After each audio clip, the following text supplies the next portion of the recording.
could take the throne.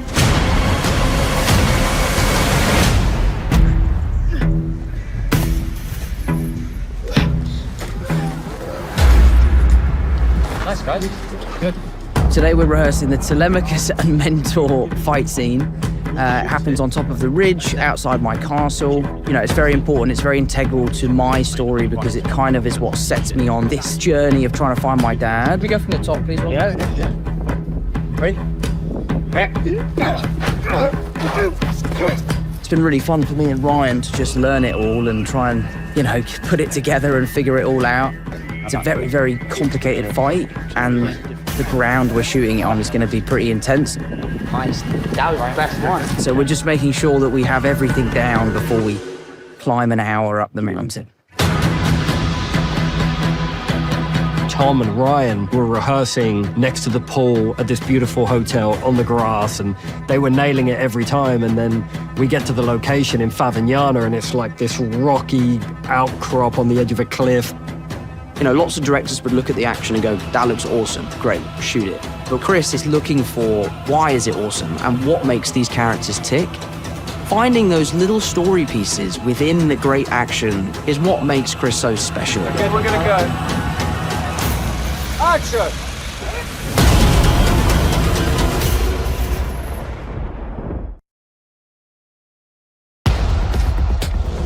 Tell me what you remember. The Odyssey is definitely the biggest movie that I've ever done in my career. It was like making a movie the way we would have made it 100 years ago, except for the fact that it's on IMAX. IMAX is a camera that doesn't lie. This is definitely the format or the window that this story wants to be seen in, and that has always been our first choice. Chris and Hoyter never cease to surprise me. If there's one thing they're gonna do, it's innovate and find new ways to create and do things that quite literally have never been done before. For me, it's been my long-held dream. I mean, really, since I was about 16 years old, to do an entire film on IMAX. The thing that was stopping us was always the sound. My first time working on IMAX was with Chris, and I remember thinking, gosh, it's loud.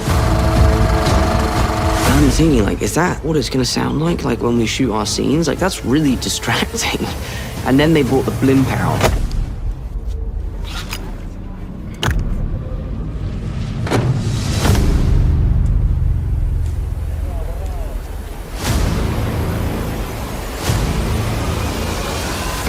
We had gone to IMAX and sort of challenged them to create new cameras that were quiet, or at the very least, create a blimp that would baffle the noise of the camera. They came back to us with new cameras plus a blimp.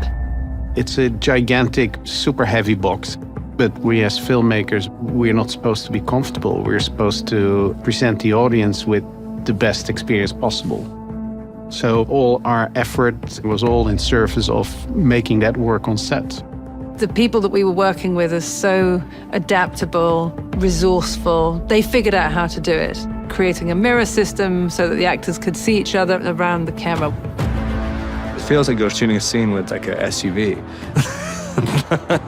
But even with the size of the camera, you just feel like the machine would move slower, and it just moves faster than if you were shooting it on an iPhone. By sheer sort of will and excitement, before we knew it, we were up on cliffs with it and in boats, and every day of the shoot, it became easier for us to work with. And so, for the first time ever, we've been able to do the entire film on the incredible IMAX film format. It's a long-held dream finally coming to fruition. Chris really shoots on this massive scale, on this massive format, but he basically shoots independent films. And there's a lot of urgency to that. He goes the extra distance to make it feel authentic for us on set. And I think the IMAX is going to really allow the audience to feel like they are a part of this journey with us. You're really going to be immersed in this world. I'm like, as a fan, I'm so excited to see this film. Like, I cannot wait to sit in that IMAX theater and completely be lost in this world that he's created. I would say this movie is in your lifetime, if there is one movie that you go to the cinema, no matter what, this is the movie to do it, because this is pure cinema.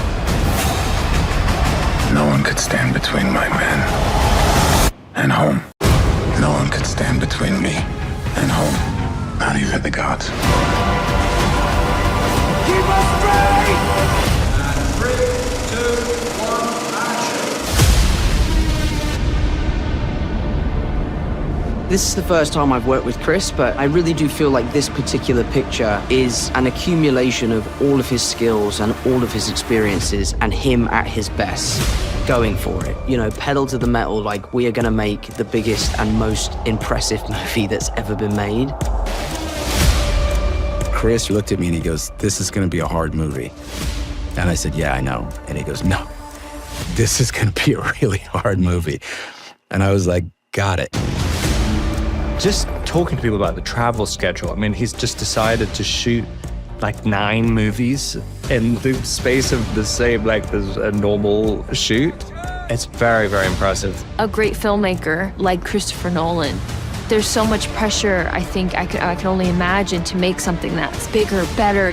The reality is somehow even more fantastic than like what your brain imagines, and that's what I think is so cool about coming to work every day. The scale of all the sets and the kind of the amount of people involved and even the story we're telling, it's just so large. I think if you stood back and took stock of what's actually going on, you'd be like so overwhelmed by it. But because you've got someone captaining the ship so precisely, it feels like there's a relentlessness to the pace.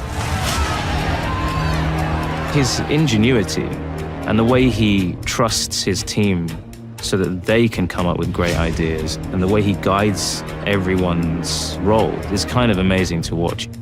Chris has the most unbelievable crew. And I think the depth of those relationships developing over decades, you know, he could see something, request it, and it would come together so quickly. Every single department, you just see them watch what's happening and then make their adjustments for their speciality. And suddenly, before you know it, all of these elements are working perfectly together. Just looking at the scope of what we were trying to do, I was like, I can't believe this is what we're trying. But if you get everybody rowing in the same direction, it's actually possible. And I don't know any other director who would try it.